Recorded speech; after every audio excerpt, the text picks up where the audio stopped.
Hey, everybody. Hi, Melissa. Hi, Amy. I'm so happy to be here with you today. Me Yay. too. You guys, we're doing a collab. I am here with Melissa Reich, your Bish therapist. And Hello, Melissa, everybody. Yes. And I'm here with the fabulous, the one and only Miss Amy Phillips from Drama Darling. I had to add in my own little sound effect to pump us Oh, up. oh. What? Yeah, perfect. So cool to be here with you, Melissa. We have a lot of work to do, and dare I say, you're going to be doing the lion's share of this. And I will be like It's okay. a fan in the front row seats, just cheering you on as you talk about what we're going to discuss. So, we've done our work. Hopefully you guys have heard about this, and if you haven't, buckle up because we're going to take you on a real ride telling the story and giving professional insights from your Bish therapist and clownish insights from your drama darling Bish No, wife. don't say that. Um, we're talking about Belle Gibson. We're covering the documentary, which is what, Melissa? It is The Search for Instagram's Worst Con Artist, which is the documentary on Belle Gibson, but you also watch something called Apple Cider Vinegar, which Yes. was what would they call that? Not a A mockumentary. It very was loose dramatization. okay. And Mhm. it's a series. It's a drama series, and it was over on, I believe, Netflix. Where am I watching it? I think it's Netflix. Yeah, I think so. Yeah. And it's like a 8-part series, which like, I mean, that's why I was like, Melissa, can we push another hour? Because I hadn't even finished it yet because it was so good. I'm And good. it really, but it is not, it is based on Belle Gibson and other Mhm. influencers, health influencers and that, and other things. Like, so it is not a true story factually. So just know that going in. Right, because I know I took notes on the Instagram's Worst Con Artist because I felt that was for me where the breadth of clinical Mm, information would lie. But, absolutely. I've heard, apple cider vinegar was so interesting and fascinating, and it kind of took Belle Gibson and Scamanda, an amalgamation of all of these scam artists, which I'm just like, as a two-time cancer survivor and a sassy Bish therapist, I cannot wait to read these people for filth today. I'm so Yeah. excited. I mean, what a perfect person to be talking about this from two huge angles. As you said, you're a Yeah. cancer survivor, and Mhm. you're also a licensed therapist. So, Right. by the way, I did watch the documentary. Of course, obviously, to get my bearings, and then I was just so interested to do some other, and I ran out of Right. time to like. I wanted to do even more deep dive on Belle Gibson and watch more videos and all those things. So but why don't we start obviously with, you probably have a beginning point as to how you want to begin this. So Melissa, take us there. Sure. So for those of you who haven't watched the series, I will just kind of describe briefly what it is that we watched. It was actually only 2 episodes, but those 2 episodes were so rich with so much knowledge. Mhm. So what they did was throughout the episode, they had a variety of journalists, friends, and community members who were scammed by Belle, friends from growing up. They had neurosurgeons. They had a really wonderful, I believe she was a psychologist. And it was like a symphony of Uh-huh. all of these people coming together And her to brother. share. Oh my gosh, yes, and her brother and her stepdad. Oh yeah, her stepdad.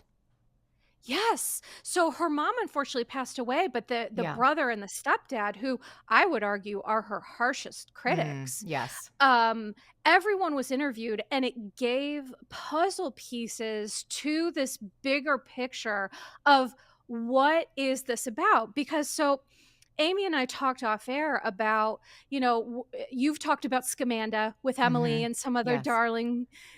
And so this we wanted to stick to Belle Gibson, but I also did an episode where I talked about a woman. She was a writer for Grey's Anatomy, Elizabeth Finch, who Oh, also yes. faked cancer. We talked Yes. about that over on Drama Darling as well. Yes. Okay, all right. And so, what's fascinating to me, and what I'm going to start with, is just Mm. that each of these people, so Yeah. specifically Scamanda, Belle Gibson, and Elizabeth Finch. Elizabeth Finch, they're all so different Okay. in what I believe is the underlying pieces to maybe Mm. why they did what they did. And so I'm really interested to talk about Belle, because I think out of Scamanda and out of Elizabeth Finch, I personally believe that those two people are more antisocial. So, and let me be clear, I'm not diagnosing anyone. I've never met these people. Mm-hmm. I have no idea who they are. That would be irresponsible and inappropriate. But what I'm going to do is take the behavior and talk about, because really what we're talking about here is we're talking about a couple of psychological pieces, which is lack of empathy, Mm. antisocial behaviors, right? Mm-hmm. Narcissism. And where does narcissism fall into a personality disorder? Mm. Then there's the old we used to call it Munchausen syndrome. Mm-hmm. It's no longer called that, it's now called factitious disorder. And Mm-hmm. just fun fact, because I'm a nerd like this, the only reason it's called something different is because Munchausen was this guy in like 1900s Germany who was like a tall tale teller. Yeah. And so in terms Oh. of psychology, it's just wasn't really a super accurate name. It I was mean, he just sounds kind like a of troll that lives under a bridge, you know? I mean, it's a very, sure. it's like like he's Yeah. spinning gold, you know, on a wheel. That's what it sounds like. So, yes. In fact, you know Yeah. what's so funny is that I was talking to my therapist. I mentioned, oh, Munchausen. It's now called factitious disorder. And she was like, well, look at you, you know? She's like, "How'd you know that?" I'm like, yeah. She's like, dare I even ask, you know, because yeah, I know you watch all that stuff, but so fascinating. And yes, that is, they're getting away from naming conditions and diseases or what have you after people and putting more of an accurate description to what it is. And that's a perfect example. So I love that you pointed that Cool. out. Yeah, I mean, with psychology, it's a growing science. We're always growing and learning. And so, you just do better once you know better, because who Yeah. gives a hoot about Baron Munchausen, Hmm. which was his name. And it does give credence to he was living under a bridge spinning gold or something. Like, what Hmm. a name. But Yeah. anyway, so it is now just called factitious disorder or factitious disorder imposed on another. Mm. So in the case, for example, of like Gypsy Rose, Yeah. that would have been factitious disorder imposed upon another. And so I it's a symphony for me in terms of figuring out what parts of all of these disorders or tendencies led to such a significant con, because Belle Gibson arguably was the biggest con. Mm. Probably, I don't know, Elizabeth Finch, that was pretty huge too. But Belle Gibson, like, she had an app with Yeah. the Apple. She Right. worked with Apple. It was like on the Apple Watch, and it was all completely like based on a lie. The So most financial gain, perhaps. I believe so, because at the end of the episode, I did write here. Um, so there was a civil lawsuit for her fraudulent claims of giving to charity when she really didn't, and she Mm. was fined $415,000, which of course she refused to pay that fine, of course, and there's been no consequences whatsoever. So Right. And she's not in I, jail. no, She is not, and you know, they haven't taken her. Like, I think there was a trial where then she had to pay this amount, but she did not get legal consequences for what she did because of these charities. She was saying she was raising money for different charities, and then they never received the money, obviously. right, but what? So and Belle Gibson is from Australia, right? And so Hmm. with these different cases, one of the reasons I think that, so Scamanda, she got like 5 years jail time. Mhm. And Elizabeth Finch didn't she had some trouble, but it wasn't she's also kinda just, like, walking around free. Mhm. What I Yeah. find fascinating is that I don't know how things work in Australia, but I think that because Belle Gibson she defrauded human beings, and with Scamanda, she defrauded the government. And if you Yes. defraud the government in the United States, oh, they're gonna come packing, and Mhm. they don't care if it's $5 or $5,000, they're gonna take you down, and I think, Australia must be different, and I Mhm. don't think she messed with the government. Mhm. Mhm. Mhm.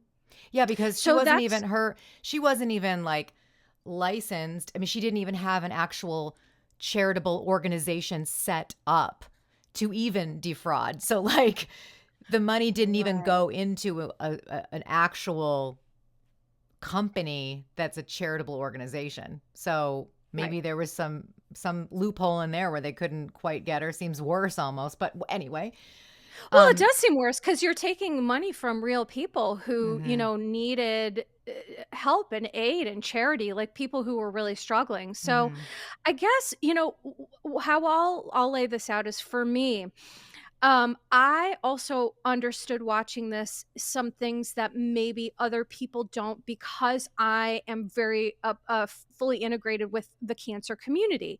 And the cancer community, it's a large community of people who are very vulnerable, who are always looking for how can I make my life better? What can I do to extend my life or decrease chances of having a relapse or reoccurrence? And so what I understand about this that maybe some people don't, that I wanted to share initially, is that Belle Gibson was able to take such control because she was so tapped into the cancer community. Mm. And that for me and for so many other people is, I think, one of the major issues is that what Belle Gibson did, and believe me, this grift is not new, because it's actually, I will share a personal story. I fell victim to a grift like this. Oh, my Yeah, I didn't even gosh. tell you this, Amy, because I wanted it to be a little surprise. Well, So boom. when I Okay. boom, Buckle up, when I baby. was first diagnosed, so I had ovarian cancer when I was 17. That was stage 3C. I was not expected to survive. There were hospitals that wouldn't even treat me. They recommended hospice. And so then my Wow. parents took me to CHOP because I was 17. And then when they And found out that it was ovarian cancer, they took me to University of Pennsylvania okay. in Philadelphia. And they saved my life. I survived. I wasn't supposed to. And then when I was 35, I'm 44 now, I was diagnosed with a chronic lymphocytic leukemia, which is a chronic cancer that I will live with. And there is no cure at this point.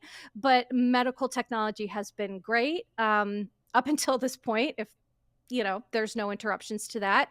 But and so when I first got diagnosed, it's CLL is a slow growing cancer, and it's, by the way, it's a common thing. I think Scamanda initially said that she had some sort of non-Hodgkin's lymphoma, and the Mhm. reason why people will do that is because look at me. I look Mhm. great. I have great hair. I look, my skin looks great. You Whatever. look fabulous. You're yeah, That's you've got right. charisma, you're popping and Mhm. locking. So people tend to use that diagnosis because you can't visibly see it. Yes, correct. Okay. And there are some cases with lymphomas that are more aggressive and they are quicker growing. Like mine is a chronic, more indolent, but there are some that are more aggressive. And so the point is What does that these indolent mean? people, it just means slow growing Oh. over time. Like it's not going to Oh. kill you quick. It's just Okay. going to Wow. like get you real slow. Okay. Oh my. Yeah. And so Jeez. so when I was first diagnosed, I having cancer for the second time, my PTSD was out of control, and at that point I was not with a good therapist who could really help me. And so what happens with cancer survivors is you think that there's something you can do to control your cancer. And I'm going to be the first one to say that you can't. You can't, Mm, because if you could control your cancer with food, nobody would have cancer. mm. And so I think that I fell for, I don't know if I should say the name of, like, he's still like out there. Oh, really? Yeah. I Uh, don't know if I should say Amy. well, have they been outed as a Well, scam he artist? no, he's just still doing his thing. Maintain, so okay, I'll say it, and then if we need to, I don't know, Why remove it or not? How bleep it. about don't say it? Okay. And then you can, you know what I mean? How about go the reverse? Don't say Okay, it. go the reverse, And fine. then if you decide you want to talk about it, you can name them Name him. in the description. Fair enough. Tag Okay, fair them, enough. name them. But Name him. also, like, Uh-huh. I mean, if they're doing damage, I mean, why aren't they in trouble? Well, and this is why. So this is a person who had a stage 1 cancer, which, Hmm. listen, stage 1 cancer is still cancer. Hmm. I'm not Right. stepping on that, but having a stage 1 cancer is vastly different from having an end stage cancer. And Hmm. so, and also, sometimes it doesn't matter what stage the cancer is, the type of cancer really matters. For example, blood cancers, lymphomas, they are Hmm. very hard to get into a prolonged remission because the cancer's in the blood, the bone marrow, and the nodes, and you can't remove that, right? And Mm. so it's very, very tricky. And so my point is I've learned a lot about these grifters, and I fell for one in terms of this. This guy was like, I just got the surgery to get this removed, and then I started eating well, and I cured my own cancer. And I was like, huh, okay, well, maybe I can do that too. And what ended up happening was I ended up with an eating disorder because I listened to the bullshit, Hmm. and I thought, well, if I just ate vegan or plant based or cut out sugar or did all these other things, that I would prolong my life and I wouldn't have to do treatment and all of these other things. Hmm. And so the time came, things progressed despite the fact that I did all the right things. I didn't drink alcohol, I drank nothing but water. I'm telling you, like, Wow. I followed like a Belle Gibson playbook, Yeah. right? Yeah. Because that's what these grifters do. They look at these meals and they say, well, this is anti-inflammatory and blah, blah, blah. But, and I realized that it was a whole bag of bullshit that Mm. I had been served on a plate, and I felt foolish for being taken advantage of. I felt foolish, and I felt very, um just vulnerable. And Yeah. so what ended up happening was I got in with a wonderful therapist who I see now, and she got me in with a nutritionist, and we just had to break through Wow. all of that misinformation about, like, our bodies. For example, when you eat a donut versus when you eat like pasta, your body doesn't, like, calculate like meat more. This is pasta and this is a donut. It's like your body breaks stuff down into sugars, fats, carbs. It's like when you look at Hmm. the science behind it, Hmm.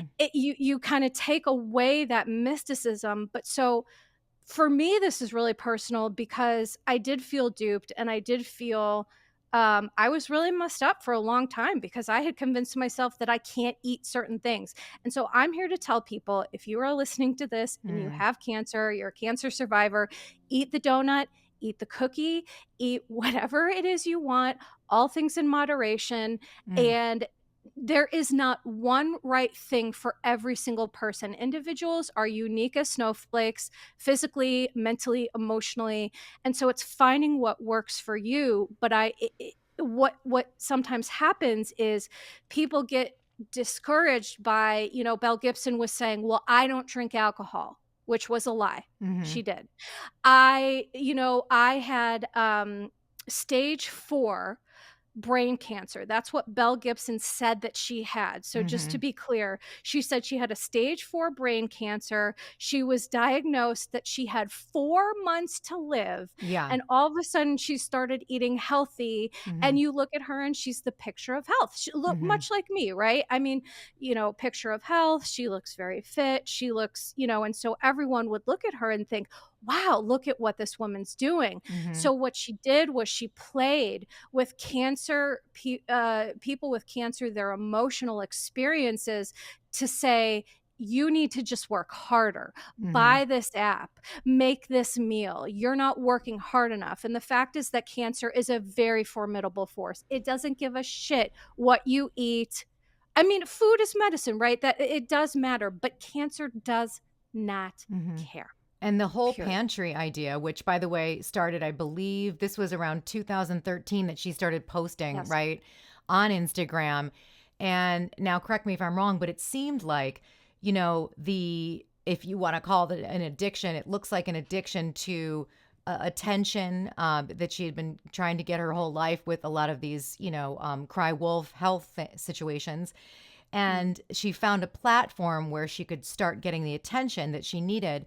And the whole pantry was a product that was a step further from her just being on Instagram and sharing her story and getting a lot of likes and a lot of love for that and the attention that she wanted.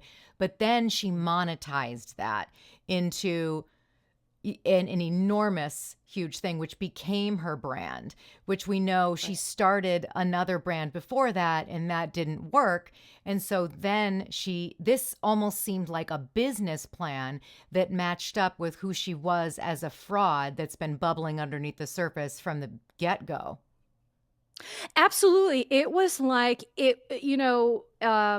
the Big Bang, that, the Mm, theory in science is that the Big Bang started the universe. And I would argue it was circumstances similar to the Big Bang, where it was just like she had morphed into having the right look, because, to be a good cancer patient, you have to be thin.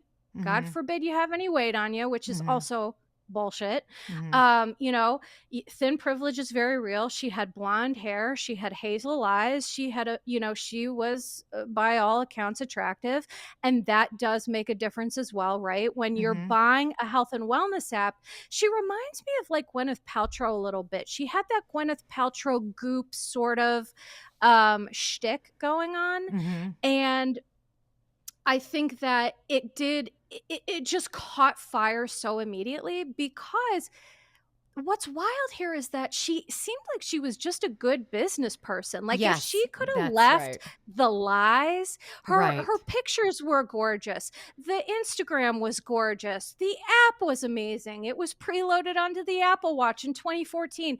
Like, she couldn't just let that go. She couldn't even let it go and say, I'm a survivor of cancer. She had to continually say, at one Double point, she down, said my that God. It not spread? only doubled down, but said Blood, in spleen, things. uterus, liver. I mean, are you kidding me? And let me tell you, as someone who's had cancer twice, spleen cancer is not a thing. It's Mm. it's it's like, that's what's so crazy too about Belle. It's like, if you had stage 4 malignant brain tumor, which, by the way, there are tons of different types of brain tumors. There are some that are cancerous, there are some that are non-cancerous. The neurosurgeon that was featured on this episode, her name was Professor Kate Drummond, and she was very, very smart.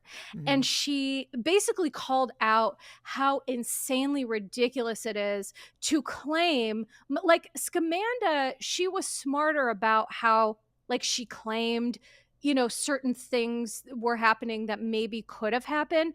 But what Yeah, Belle she had a Gibson lot did of was double attention to down. detail. Scamanda really went in on the details. She was very detail oriented, with everything that she was putting out there and showing everybody Yeah. everything, Oh. whereas Belle was not.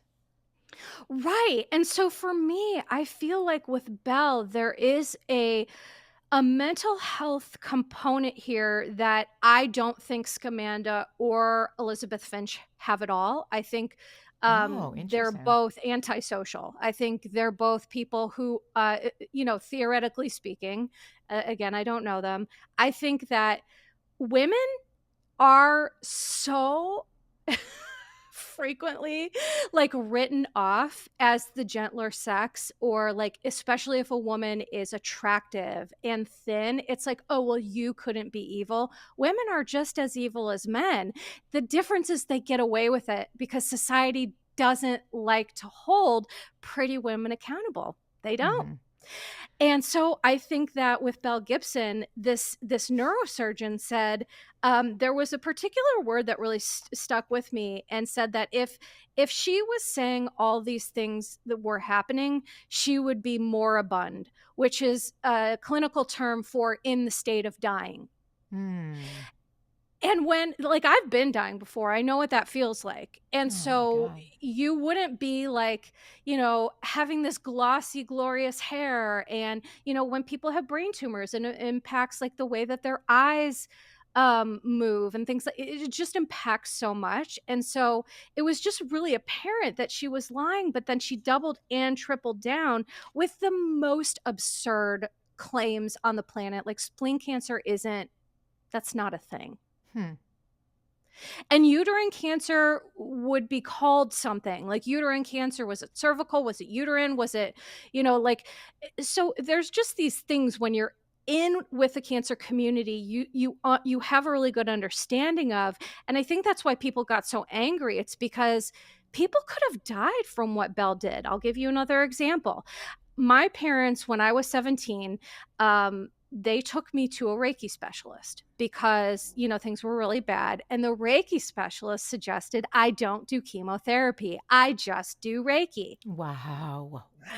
And thankfully, my Wow. parents, they have a lot of faults, but this wasn't one. They were like, you're out of your mind. We're not doing that. Do your Reiki, and then we're going to go. Well, And I'm we're going to go get our treatment. wow. And there people like that are everywhere, I think, on that type of level. You experienced it. What is surprising is that no one, at least that I know of, I haven't read, I could be wrong, are suing Belle, a person who downloaded the app, and were there Apple lawsuits, people who decided to quit their chemo, their radiation, and just fully follow this diet plan. But like, how long, I'm not sure, maybe you know this, how long was the app up? You know what I mean? Was it just like a couple weeks? Was it a couple months? No. How long was This it? was from, okay, so in 2013, Apple awarded Belle Gibson with the best new food and drink app, which gave her credibility. That was in 2013. And the civil lawsuits, so there were lawsuits with Belle Gibson, but they were all civil. Mm-hmm. And that went until 2015. So Okay. the window when the app started to when the downfall came was 2 years, about Okay. 2013 to like late 2015 I is bet when you some one of people the tried to sue Apple. Don't you think? oh I would absolutely, like, that And they is a probably rabbit hole I scrubbed feel like that. we should Yeah. go to. Oh, I'm They probably sure, scrubbed that because the hell out. Yeah. it was like no one with this woman did their due That diligence. is They what's just nuts to me. Right? right? Yeah, that's from the standpoint of she never showed her medical records, never proved that she had cancer. Penguin Which, Books, by the yeah. way, she Yes. said she didn't wanna do that because, they brought up negative energy, and then I thought to myself when she said that, I was like, "Well, then I have boxes of negative energy in my basement. Maybe that's why my luck has been so bad." I'm just kidding. Burn 'em, Med Melissa. Medical records, that's the thing, like, people who are faking stuff, they'll always, like Brooks, Yes. on right? They always will find something. Mhm. Like, if people were like, "Hey, Melissa, we think you're faking this," I could produce records, like boxes, within 4.2 seconds. And so Right. that's always, to me, Mhm. just like a little red flag that I wanted to point out, but please continue. You're absolutely right. I mean, and the fact that Penguin Books, who published her book, Yes. and Apple, both, and obviously they go hand in hand because I'm sure at that point, um, I think Penguin was second in line. Yes. they Yes, they probably were. will, like, well, I mean, Apple, like, they gave her an entire app that's preloaded onto your watch and your phone or whatever. So if that is such a gross error. I can't even imagine how that works, how Apple, such a big corporation, were to have dropped the ball like that. Um, but perhaps they had a loophole because maybe the app didn't say anything about her fighting cancer in the description. That's possible. Maybe the story Maybe. was out there, but maybe they didn't include that in that. Although, with her book, that was part of the big story, is that she did fight Yeah. cancer. With the book, I know for sure is that what I saw when I was watching this, I watched it, of course, a couple of times, is that Penguin at the end, they knew something was off, but they had too much into it and they went ahead with it anyway. Yeah, wow. I mean, And I think, and so for me, this is one of those things where cancer patients need to understand that corporations don't give a shit. mm, They don't. If you want a corporation to care, they care about making money. They don't care about us. They just don't. And so I think that's the problem, is sometimes people look for these like ethical corporations, and in my opinion, they do not exist. mm. And so Can I I think, mention that the yes. downfall of both Scamanda and Belle Gibson was the whomever investigated was the fraud. Like, that was the only way they could take them down, because you can't accuse someone of faking cancer unless you see their medical records, and in both cases they wouldn't show it.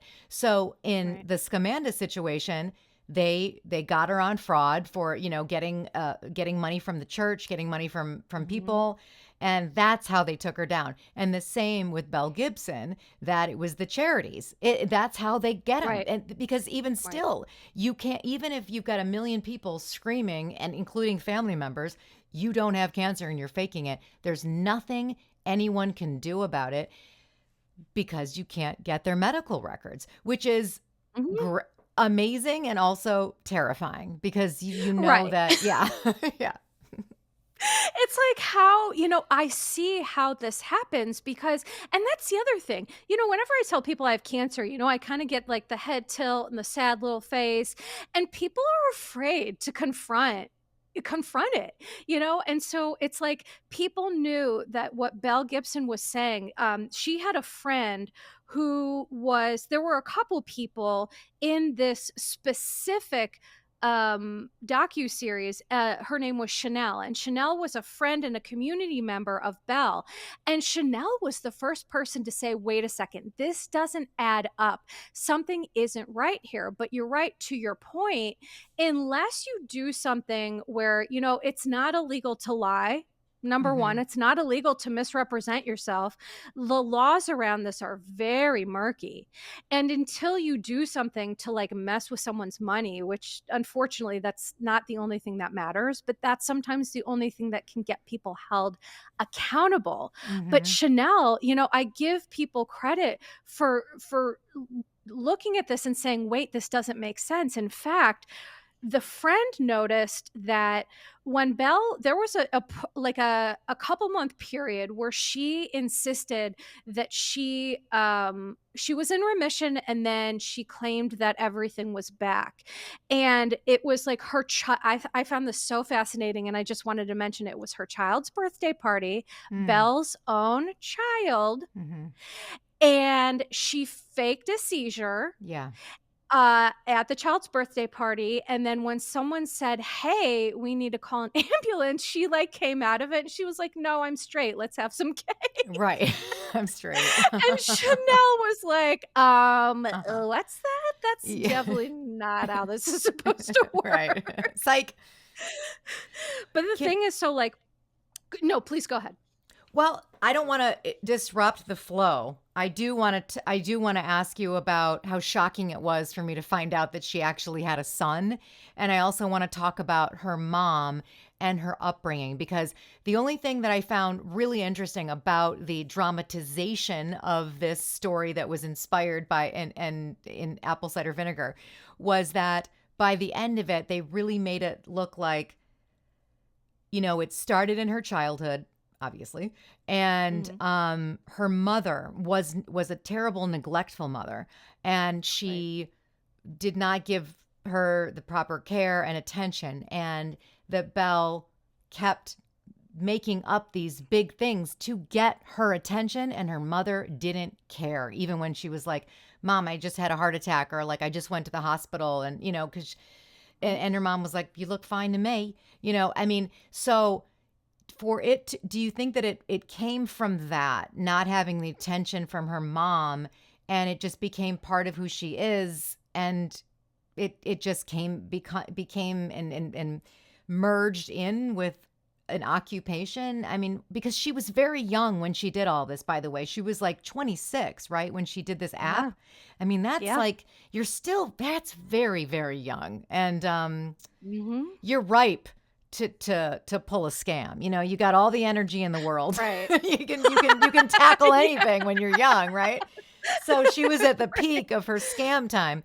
But so if it's not derailing us, I'd love for you to talk about how it connects with her childhood and what you know about that. Yeah, and I think that's such a great point because for me, I think in my personal practice, our early childhood experiences, our attachments, our family of origin is the first precipice that kind of can lead us to other harmful things in our life, right? And so that again, that's one difference between Scamanda and Elizabeth Finch. I think that they again were just more criminal. They were more Mm, antisocial, more scammers.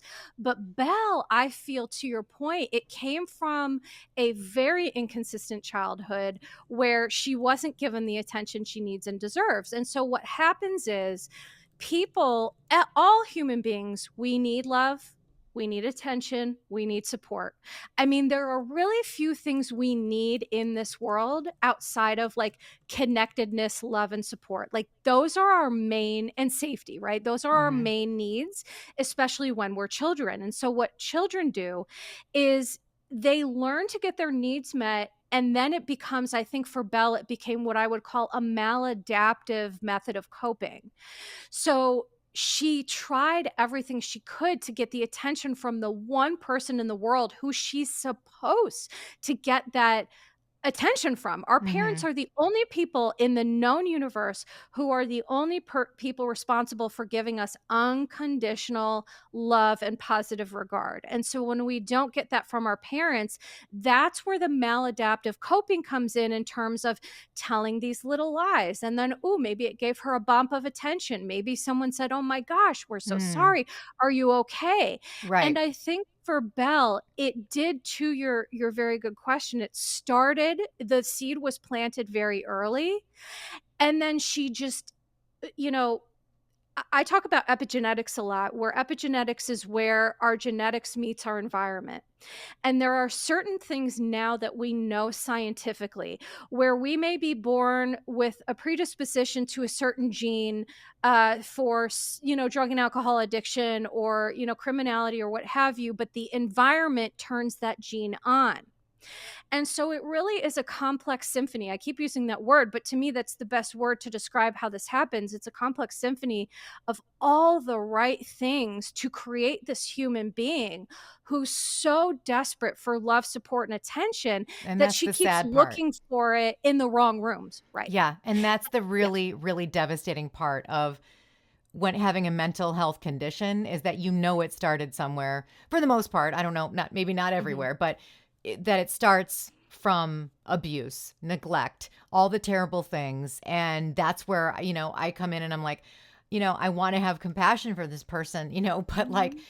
and I do deep down, but it's awful what they ended up doing. So, so having the seed planted there, and then having her repeating the cycle of, now she has a Hmm. son, and now he's watching all of this, and she knows what a horrible upbringing she had, and yet here she is. Her son is terrified. His mother fell on the Right. ground and had a seizure at his birthday party.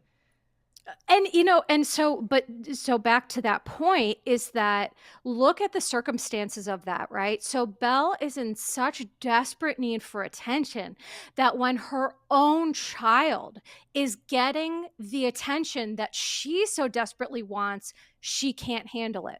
Mm, And so what I think happened with Belle is that what the psychologist in this docu series said, she described pathological lying so well, where it starts off as a need. You're trying to get your needs met, right? For attention mhm. and love.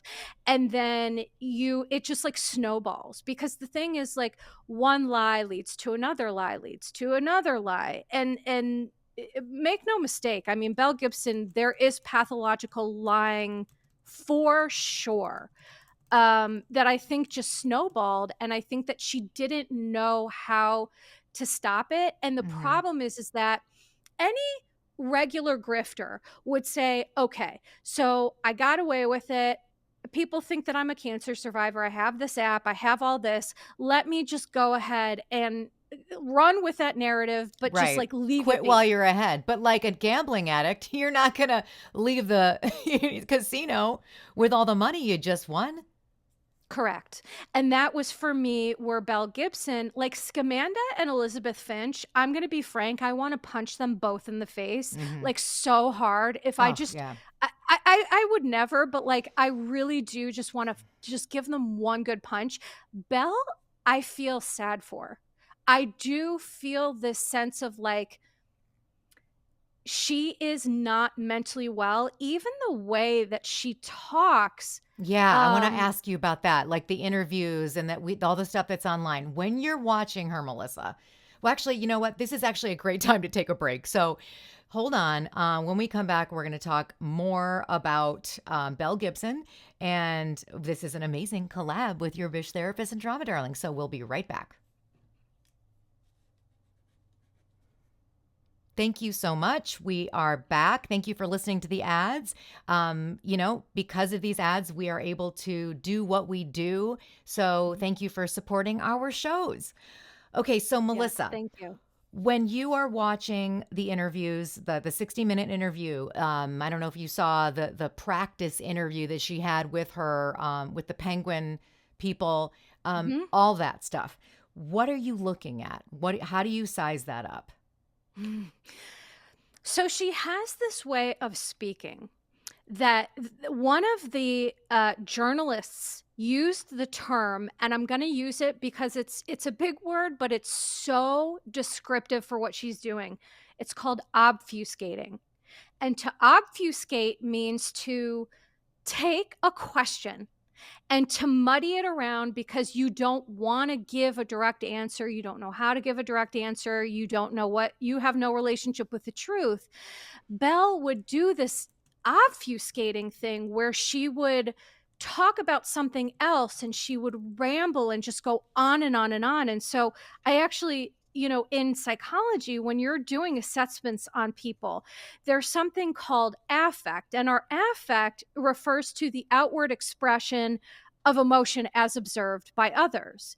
And so there's different categories of affect. And so Belle Gibson had an affect that I believed was inappropriate. An inappropriate Mm, affect means that there's a disconnect mm, between like an emotional and a psychological experience.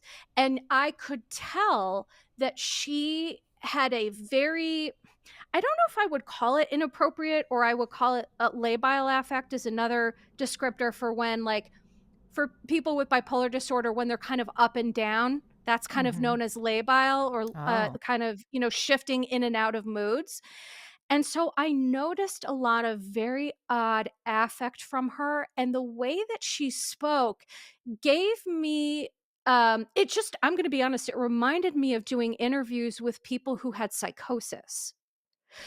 I don't Wow. Okay. believe that Belle necessarily had psychosis, but she talked in this way that was so bizarre and, just run on sentences, no beginning, middle, and end to thoughts, no punctuation, just, kind of round and round she goes. So I think part of that was her need to hide things because she was a liar. But I think part of it also was, as her mental health, it's like, okay, for example, when people start using drugs, you start with a little bit, and then by the time you're addicted, you're using an insane amount that would kill a horse, right? I feel like with Belle, it's the same thing, but just like instead of drugs, it was like mental health. I feel Oof, like I wow. watched her mental health just deteriorate. And as the attention got bigger and as the lies got bigger, I just got the sense that it was like she was like being taken under by the waves of like reality. Yeah, She didn't know how to manage reality. and you know when you're young like that, you do think you know everything and you can do anything. And so you add that on to everything that you just said, and it's explosive. And when she's really getting essentially busted, by these interviewers, the practice interview, she realized like the jig is up. I mean everything, Mhm. the jig was up. She knew that, but she still managed to push through with tears, with, like you said, obfuscating. She Mhm. even said in the practice interview, she's like, "Oh, I can just deflect. I'll just deflect that." And it's like, so she knows this, what she's doing deliberately, and that they're in on it, kind of thing, like a wink, wink. And then also Mhm. her ability to cry is also really a phenomenal thing, because I think to myself, is she crying because she's busted, or is she crying because it looks very real? Is she crying, Mhm. Melissa, because she's busted, or is she crying because she really believes these lies? Like, so does she believe? Did she believe that she had brain cancer, and did she believe that that it spread? Like, where, when you're a pathological liar, are you believing for real that this, you're convincing yourself? How does that work? Yeah, that's such a good question. Pathological lying, what can end up happening is as people lose touch with reality, because the more you lie, the further you become from being able to touch reality. That's just how it is. And I think that my answer is both. I think it's both that she was being asked hard questions that she couldn't deflect from, number 1, and I think that freaked her out because she was always able to shuck and jive. She was always able to get away from it. So I think she felt profoundly wounded, truly, by the fact that like she could no longer obfuscate and get out of this. But there is a part of me that also believes that she had lost such touch with reality that she believed. Like, I wondered this, Amy, if you gave her a lie detector test, if you believe the lie, that's all you need to pass a lie detector test. Do you believe the Mm-hmm. lie? Yeah. In fact, people who are con artists, Mm-hmm. that's how they are able to pass lie detectors. Do you believe the lie? Because if you do, then it's not a lie to you. That's right. And Yeah. so I think she developed this very tenuous relationship with the truth. And I do think in that interview, the 60 Minutes interview with that very hard hitting journalist, I think she felt like, no, I did think that I was sick and I thought I was trying to do a good thing. I do think there's a kernel of truth in that for her. And she probably also is hurt because she thinks that she's helped people. And, I'm Correct. sure that people probably really enjoyed the recipes and enjoyed healthy eating. And that's why it was so popular. I mean, the pictures were amazing and all, but Mhm. how much more did it hurt than help? And it's Right. all a complete lie at the expense of, like you said, if she would have just taken all the momentum that she has and all the brilliance that it took to get to where she got without the lies. But she wouldn't have been able to. Right. I wonder if she would have even been able to get there, because there's nothing driving it. The stakes are so low that, what's the purpose? When you say, Right. okay, you said when you're watching her talk, it kind of looked like psychosis. Um, okay, so I want to kind of try to ask you a couple questions about that. So when I'm watching her and I see her eyes, like they look like, they're getting shifty. They're getting real shifty. Mhm. And Mhm. she's starting, but you can see it kind of gloss over like she's not really there. And so is that what you mean? Because I don't understand what it means to look at psychosis. So what I mean by what you're describing, that's called dissociation. So dissociation is where you take a real life experience that you're feeling, and because of usually dissociation is something that forms as a result of trauma, and usually as a result of intense trauma. And I will share that's something that I have experienced myself in my PTSD journey. And what happens is when people are extremely traumatized, and they are immediately, for their mental health, they're able to switch off. They're able to almost like shut it down, shut your brain, your body down, and you are all of a sudden feeling nothing. You are not in reality. You are in your own world of nothing that's real. But it happens. And I think that there's a part of her that dissociates. It's a little bit more than deflection. There's just like a piece of her. You're right. The eyes tell such a story where something will click, and then it'll just be like she goes from hurt to just being numb. Mm, And so I think that Belle, from what I saw from the interview with her brother, and from hmm. hearing about the things that happened with her mother before she died, I think that there were real needs there that she learned to shut off. And then when she turned them on, she just looked in the wrong spaces for those needs to be met, if that makes sense. It does make sense. It makes a lot of sense. Dissociating is a very big trending thing now. I don't know if you've noticed it. A lot of people are using Yes, it and they're everyone on saying it TikTok. wrong. Everyone's saying I'm disassociating. They're saying Yeah, disassociate. And so that's I just find it interesting when these types of, terms become like get in the hands of the people and they misuse them and also mispronounce them. I just think it's interesting. I know the Her TikTokification of like therapy mm, terms has the just become so TikTokification. wild. Everyone thinks that they're dissociating, and it's like, no, you're not. You're Mhm. just stressed out and you're having trouble focusing on things. Mhm. Not everybody is autistic. Not everybody has ADHD. Not everybody dissociates. So yeah, I think that's the TikTokification of all of that does really irritate me because it leads people to self pathologize, Mhm. and that's the opposite of what we should be doing. But that's my Well, own little speaking of rant. autism, she accused her brother of having autism, and he's in the interview. And Mhm. his eyes are very back and forth. I noticed there's something about him that's going on that I can't quite put my finger on it. We're not diagnosing anything, but I did feel very bad for him because he said that she used to call him a lot of really cruel names, and that's awful. Yeah. Do Mhm. you think that her mom, it says that her mom died in 2017 and from MS. So, Mhm. do you think that that's a lie, allegedly? No, so the one thing I did do a deep dive on is the fact that her mom and the stepdad confirmed this in the interview. So the mom did have MS growing up when she was growing up, and she did have to do some caretaking. And I believe that this is where that seed was sprouted. Mm, Right? Where because, like Scamanda, when you're around these people, when you're, nannying for this kid who has cancer in the case of mhm. Scamanda, or, Yeah. all of these people, the one thing they have in common is they've all come up against like a blueprint of how to do this in their real lives. All Mhm. of them. That's Mhm. one thing they all have in common. And so I think that Belle said that thing about her brother, I believe, to get more attention because it's not just about her health issues. She wanted Mhm. to talk about these other people's health issues. But I do think that her mom, the stepdad said that MS wasn't as bad as Belle made it seem. However, I do think there was some real damage done there.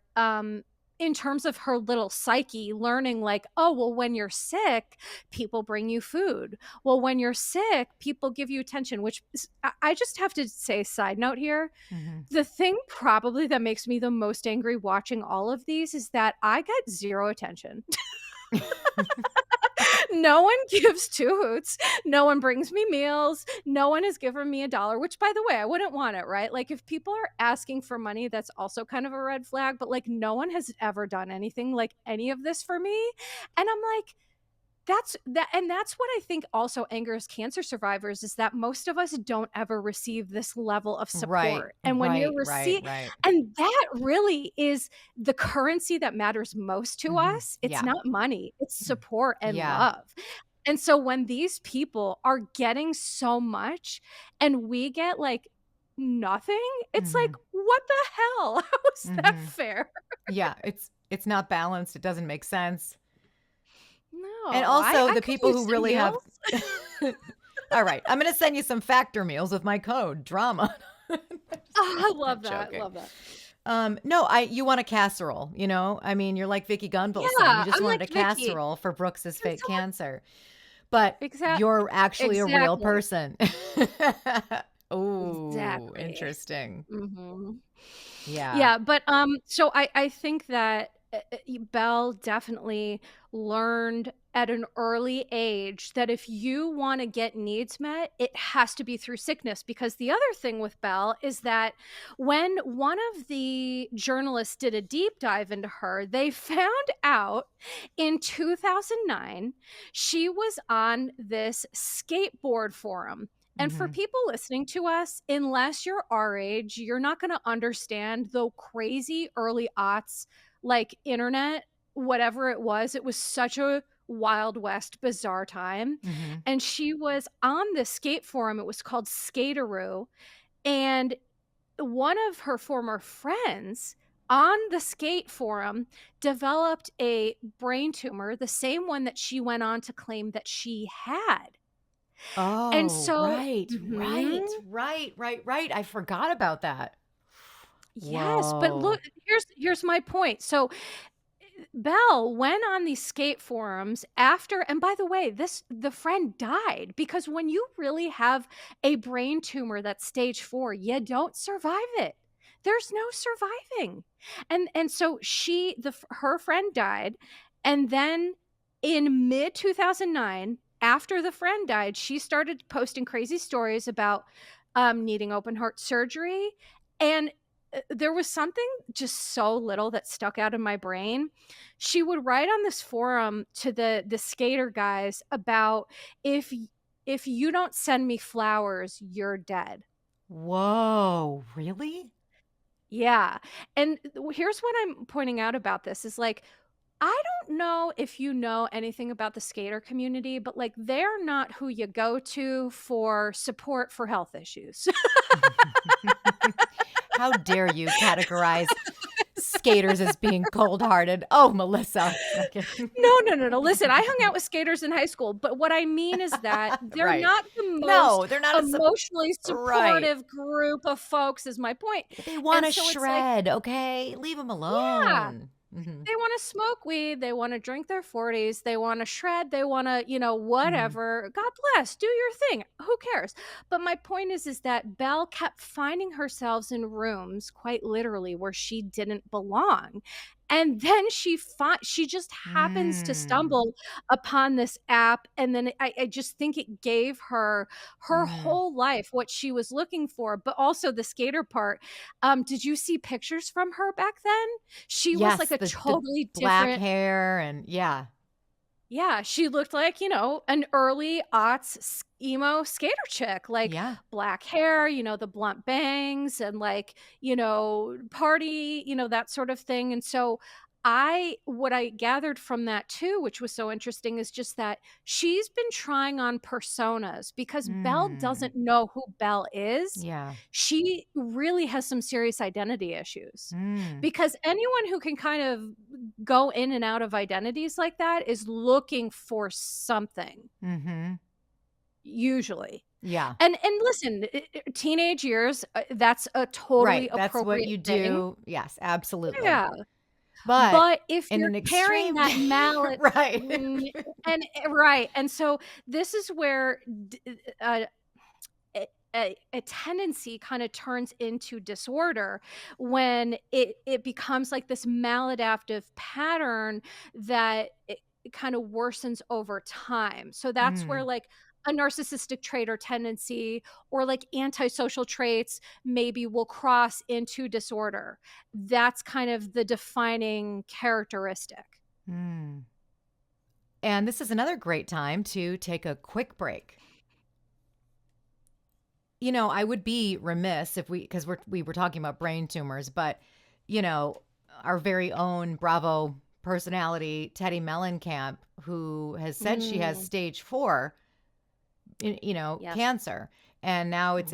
it's in her lungs, and she now has the tumors that were operated on. Right. Some have new ones have grown back, and so she's doing And immune metastasized. and They metastasized. metastasized. Yes, yes. She has metastases, which I was trying not to freak people out, but melanoma is one of the most deadly cancers because people sleep on melanoma because Yeah. it's people think, oh, well, you can just cut it out. Your skin is your largest organ. And when Teddy is at the point where she is now having metastases, Teddy will be lucky to survive this. And I'm not editorializing and I'm not trying to be dramatic. I am very worried for Teddy. Hmm. I've reached out, but she doesn't. Tamara doesn't like me anymore, so they're done with me, and so no one has anything to say to me now, which is fine. But Hmm. I think that Teddy is in very severe danger. She is really when something gets to a metastasizing situation, Hmm. you are dying. You are dying. And I hope that she's able to find, obviously she's going to have access to the best medical care.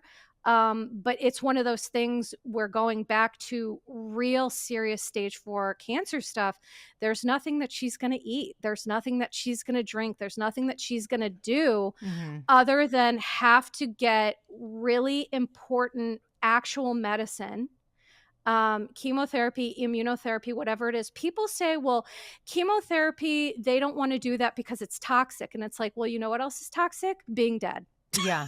Cancer is toxic, right? Right. Cancer's toxic. And then being dead, like how, and so people like to delude themselves into believing that they could never be Teddy or they could never be me, or and that is what these cancer scammers thrive off of. They Yes. thrive off of your fears and Yeah. your anxieties and the fact that we have no control in our lives, and Hmm. humans hate that. Everything human beings do basically is to gain some sort of sense of control. That's what eating disorders are all about. I'm Hmm. going to control what I put in my body. I'm going to control what I don't put in my body. Hmm. So I think that the worst thing that this does is it takes advantage of vulnerable population of humans who are just desperate to try to gain some control over some really challenging stuff. One of the things that was in the dramatization about Belle Gibson was a whole other aspect of how this industry of what you just talked about takes advantage. They're vampires, and how they Oh, take yeah. advantage of people who are vulnerable, not even just Yep. with cancer, but with, emotional, situations. and Mhm. and so and they're around every corner because we're always looking to better ourselves, looking for another alternative way to Right. heal ourselves physically or mentally and emotionally. And you open up your phone, it'll be right there in front of your face. You turn the corner, it'll be right there. It'll be at the bookstore, anywhere. And if you Mhm. are vulnerable to that, it will find you and you will find it. And it Well said. really is terrifying. And that's why I think when we look at what these scam artists have done, it's you feel so horrible for the people that have been hurt because they didn't ask for that. They're just looking for Mhm. answers, they're looking for healing.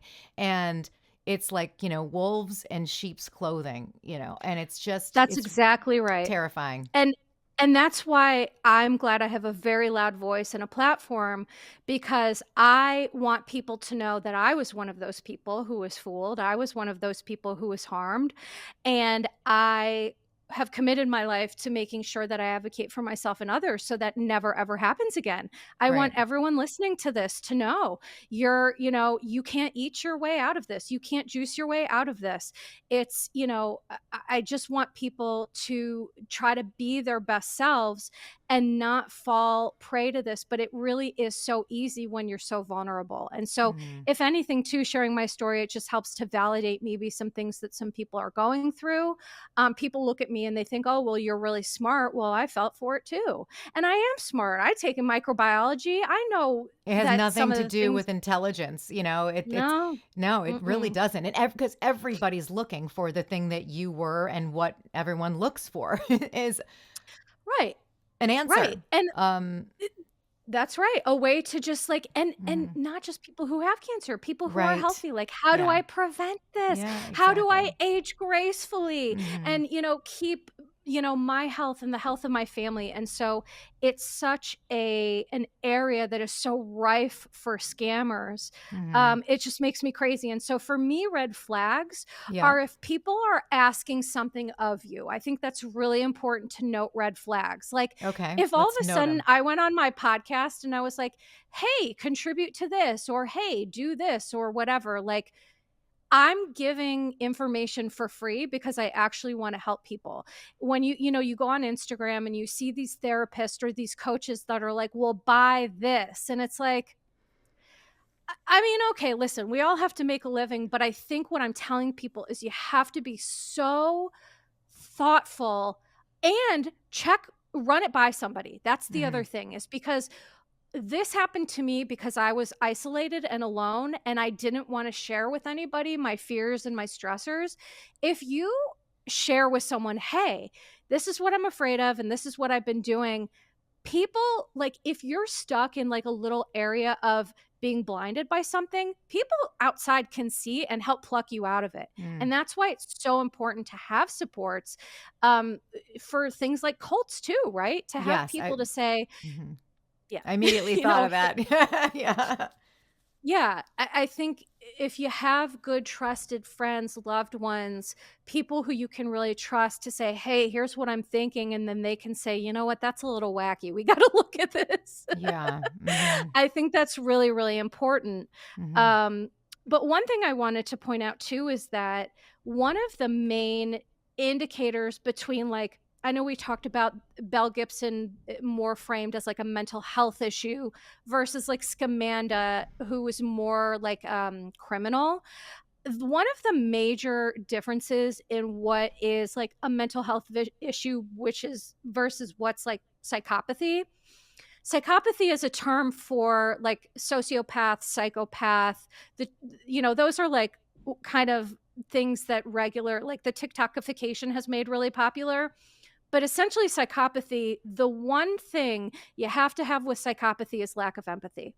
Ooh. And I think that Belle definitely had a lack of empathy for other people Mhm. because she was so self-focused. Mm, Like, her mm. narcissistic traits and tendencies, I think, took it to another level, and she stopped caring, like, even about her son and his special day, and, like, it was all about her, her, her, her, her. And I think the same thing with Scamanda, which is, like, for Scamanda, I mean, the clear and persistent pattern of just, like, absolutely no empathy.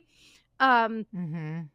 some of the other just like a couple of other things that I just wanted to put out there is, so typical psychopathic traits are like manipulating, exploiting, or violating rights of others, lack of concern, guilt, or remorse for their actions. And that's Mhm. definitely something I feel like I Hmm. noticed with Belle, like all of them for sure. But with Belle too, there was like this very stubborn, Yeah. I'm not, like, she didn't want to She think that wasn't maybe she copping to had hurt people. nothing. Yeah. No. Irresponsible behavior and disregard for typical social behavior, relationship difficulties, and repeatedly breaking the law. Mm. Those are kind of like the main characteristics for, excuse me, for Mhm. psychopathy. Yeah. And when you look at all that definition, it's like, wow, that kind of describes them all in a lot of ways, doesn't it? It does, and you had kind of separated them in that you feel like Scamanda and Elizabeth Finch are more, well, you did say that they're more of a criminal as opposed I think they to were more devious. Yeah, more wow. criminally devious. I think they were more well aware of their actions, and they were more behaving like true criminals. Whereas Belle, I think she has all of these same criteria, but I think hers comes more from a place of I don't want to say trauma, but just like what we had talked about with her upbringing. And listen, I'm sure Mhm. if we looked into Scamanda and if we looked into Elizabeth Finch, their childhood, I guarantee there would be stuff there. Like this does Mhm. not crop out of nowhere. Right. But I'm just saying that I think that Belle, there's more of a mental health component, whereas the other two, I just get the sense that the other two were just like, I know what I'm doing. I don't care. I need the money for this. I need the attention for that. I need the career. I need whatever. It was much more self-serving, where I think Belle really thought she was helping people. And Mm. she just couldn't reconcile the fact that, no, you're actually hurting people. She was like, no, not me. Okay, You know? interesting. I wouldn't have seen that had you not pointed that out. And listen, I could be wrong. That's just my interpretation. That's what I've observed. I would love to hear what other people No, think. that That's that just personally it my totally makes perspective. sense. It completely makes sense. Gosh, it's so it's horrifying and it's also really really sad, you know? Um Mhm. it's sad to see It someone is. just straight up busted, you know, and then trying to wiggle their way out of it. You're like, "Ooh, it's so uncomfortable." I But you're know. like, "Also, you did this. You need to be held accountable." And I mean, you have to, but when she's in these interviews and she's talking, and as you described earlier, how she never finishes a sentence and it's kind of cyclical and she's obfuscating. Well, how I have to guess that the reason why no one ever saw that before is just because all the relationships around her were really professional. And the ones that actually Mhm. knew her didn't believe her. And she was really, as you said, very isolated from everyone, with the exception of her partner, who was the person that was really raising her child. Um, Mhm. so like that person, we didn't really get into that. That person has their own story on this dramatization, but so I don't really know the real Mm. story. But it's like no one ever really knew her. You were just getting her shtick and her, Right. Right, so because how did but anybody, yeah. I think that was because Belle didn't know Belle. Like, you can't know someone who doesn't know themselves. Hmm. And so, but one Amy, one thing we forgot to mention that I just, Yeah. thank God I looked through my notes. Remember when Belle had like aggressive and volatile fights with her mom, and she Oh, moved yes. out when she was Yes. 13 years old to live with some old man down the road. Right. Yeah. And I remember the brother being like, "What on earth is this about?" Number one. And number two, it was like, was nobody worried about why an older man would have wanted a 13-year-old child living with him? Hmm. And it makes me wonder that, as someone who is so desperate for attention and love, it does make me wonder what happened behind the closed doors in that house. It does. Absolutely. Absolutely. And she had a mother and a stepfather at that time. Right. It's like, so Why? you have a mom, a stepdad, and a brother. Why on earth are you moving down the street at age 13 to live with an old man and everyone is just okay with this? I will Right. never And they understand that in my knew. life. So why didn't they call the police? I mean, at the very least. Thank you. So it's Hmm. like, I think that the point too is that there is always so much that we don't know, even in situations where we think we know, or there's documentaries. It's like, what happened in her childhood, what happened in that home, what happened to make her leave her own home to live with that older man. I just think it all creates such a rich tapestry for exactly what happened to happen. Hmm. It sure does. Because imagine if she had a mother who was like, listen, I know we're not getting along, but I love you. We're going to work this out. Let's go to therapy. You can't just move down the street to live with some gross old man Right. who wants Right. a 13-year-old living with him. That's not Hmm. like his Yeah. relative. That's so odd. But also, I really do wonder, for the people listening to this in Australia, like, yeah, what would people have made of that in the neighborhood? Like, if that happened here, I feel like people would be protesting, people would call the police. I just don't understand how that was allowed to happen, but I Well, digress. obviously, in their neighborhood, that people clearly didn't have neighborly relations. They probably didn't really even know each other, didn't care, and nobody knew. Yeah. Yeah, I mean, yeah, maybe that's true. And then at the end of this, I also read in my notes, she popped up pretending she was an Ethiopian community member. Oh my gosh. Do you I remember cannot that? believe that. Yes. Okay. Okay. Okay. Like I'm sorry. I a just la need a second. Rachel This is, Dolezal? yeah. And that really sealed it all in a perfect little, that was the bow and the cherry on the top of all this, because it just shows you, as you said, I mean, so what is that? I mean, is that an identity crisis? She doesn't know who she is? Is she, like, what would you call that? She was a completely different person after all this went away, you guys. Um, she's moved on with her life, and there's footage of her talking to somebody about raising awareness for the Ethiopian community and speaking Ethiopian, and she's in Ugh. their traditional garb, Yep. and it's like the Belle Gibson whole pantry book, everything you would know her to be is completely erased, and this is a totally different persona. So Right. what is that? That's not multiple personalities, because No, that's definitely not. that's so what do you call that? I mean, not that we're Um, diagnosing, but if you were to make a guess. so I call that a mix of um she has no identity whatsoever, and her whole shtick was just like taking over like the identities of you. I called it cosplaying, right? So at first she cosplayed like a skater chick, and then she cosplayed like Gwyneth Paltrow, and then she cosplayed an Ethiopian community member, which, like, as a white woman, are you out of your mind? That is so freaking offensive. It's ridiculous. And, but, you know, I look at it as two things. I look at it as she is just so desperate for a sense of belonging, a sense Mm-hmm. of community, Community, and yes. a sense of belonging also that makes her feel some sort of Important. sense of identity. Yes. Yes. Yes. And but there's another part of it that, is criminal, in that she knows she's not Ethiopian. I mean, you just made your fortune on being a basic white woman. So it's like she didn't forget. So to me, this is where the weird amalgamation of Belle Gibson comes in, where it's like part attention seeking identity crisis and then part psychopathology, a little bit, I would say. Mm-hmm. Or, I mean, you can't have a little bit of psychopathology. It's like being a little bit pregnant, but yeah, I'm trying to be cautious with my words. Mm-hmm. Yeah, I understand. Yeah. I think, to be honest, it's just a combination of both. And it did remind me of Rachel Dolezal, who I watched her. Are you familiar with that woman? Yes, yes.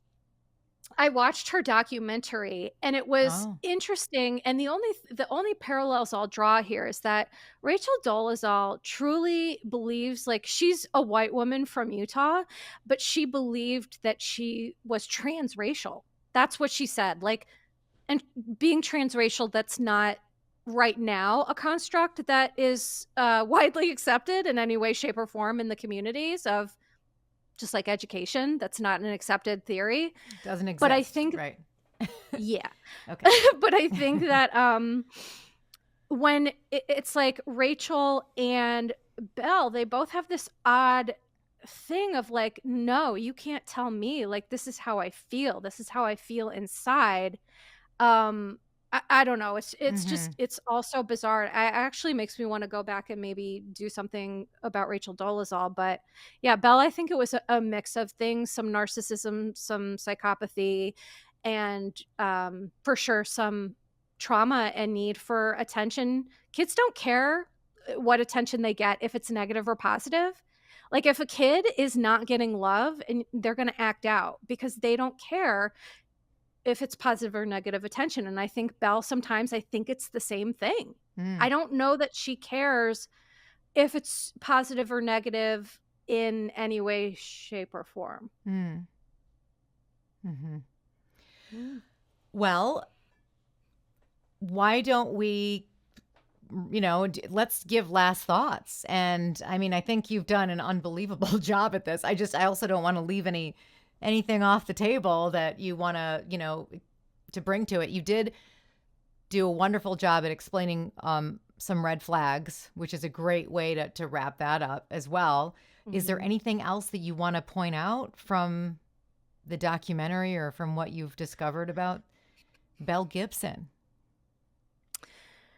I think that, just what I'll say is that all human beings, we all have our stuff and we all have the capability to be a Belle Gibson, if I'm being honest. Mm-hmm. It's just a matter of what do we do with our needs and our desires. For example, growing up, I didn't get, love or attention, and I chose not to be a Belle Gibson. I don't know if I chose it or I just was resilient or I have no idea. But I think the message is that if you're engaging with somebody and it just doesn't feel right, please listen to your gut. Because great advice. The people in the scenario who extricated themselves were people who started to feel something's odd here, and then they listened to that gut. Yeah. I felt like something was off, but I was too afraid to listen to my gut. And so I think that our intuition, when we're centered, is never wrong. Now, listen, trauma can affect our intuition, right? It can screw things up, and that's how this happens too. But like, if you just feel weird about something that you're in, whether it's a community group, a Facebook group, a food group, like whatever it is, just please listen, honor that, and at least talk to somebody you love and you trust about, hey, I'm having some of these concerns, whether it be for myself or with this group. Can I ask your opinion? What do you think? Because secrets keep us sick. And I think that's the thing too, is like, if we're trying to heal and get well, do it out loud, where people can say, hey, I noticed this, or hey, maybe you're missing this, or, I think those would be my final thoughts for this whole thing. Wow. Secrets keep us sick. That's a great way to end it. Melissa Reich, Amy Phillips, who brought tremendous amount to the table. I'm kidding. What a journey this was. Thank you so much to your listeners, to my listeners who were listening. And obviously, you can find me over anywhere you get your podcasts twice a week, usually Tuesdays and Thursdays. Sometimes I pop Monday and Wednesday in there. And then, of course, over on patreon.com/dramadarling, and then Drama Darling on Instagram. Melissa? Yeah, so you can watch the full video of this on my Patreon. If you would like to not just listen to Amy and I, if you would like to see our beautiful faces, which Amy, your light is always so much better than mine. I'm envious of your lighting. Pretty much, I've got a light structure going on here. I know. So. And every time I think I get my light right, I look at you and I'm like, no, back to the drawing board. I'll send you what I have if you're interested. Okay.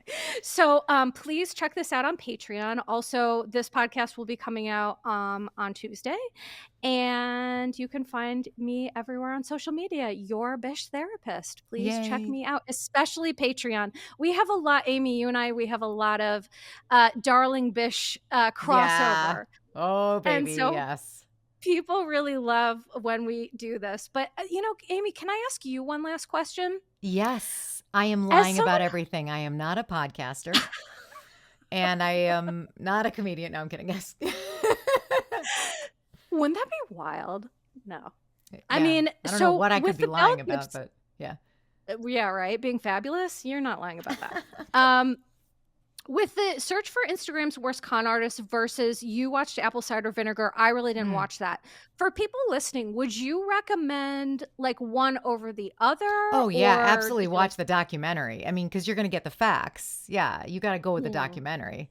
Absolutely. But you still liked Apple Cider Vinegar. Like, is that something? It just is an incredibly well done series, and it is really sad and heartbreaking and very, very difficult to watch. I will say that. And a trigger warning for anyone who is a cancer survivor, I almost don't know. I mean, I don't know how you did this, Melissa. Like, I would find it extremely difficult to talk about this if I was in your shoes or anyone who Mhm. has struggled with their health, because to watch it unfold, to hear it, it's really disgusting. And then when you are have had that, it's very difficult. And especially the dramatization, because it does Mm. such a great job though at telling the story about real cancer and what people deal with. And I mean, Right. to the level of which they're able to, on Netflix, Mhm. um, Yeah. and they have different angles throughout the entire story, really different. The father is completely against what, one of the daughters doing by going to this Hirsch Institute with, you know, and of course you get all the different aspects completely dramatized, and it's great. Mhm. And the acting is phenomenal. It's really, really well done. So from that perspective, I would say yes, but I wouldn't just go to that and not watch the documentary, because the documentary is also like only 2 episodes and it's pretty phenomenal. Mhm. Yeah. Okay, well, I'm sorry. I'm you had a flawless wrap up going, but I just had to ask you that one No, last I'm glad. question Yeah. because I was just so curious Yeah. to see if I should watch it. And also, I know people appreciate a trigger warning. So, fellow cancer thrivers, use your best judgment if you're going to watch that. Yeah, absolutely. Okay. Well, thank you, Amy. I'm so happy Thank to you, have done this. Melissa. Me Love to you too. all. Mwah, Mwah. mwah, mwah, mwah, mwah.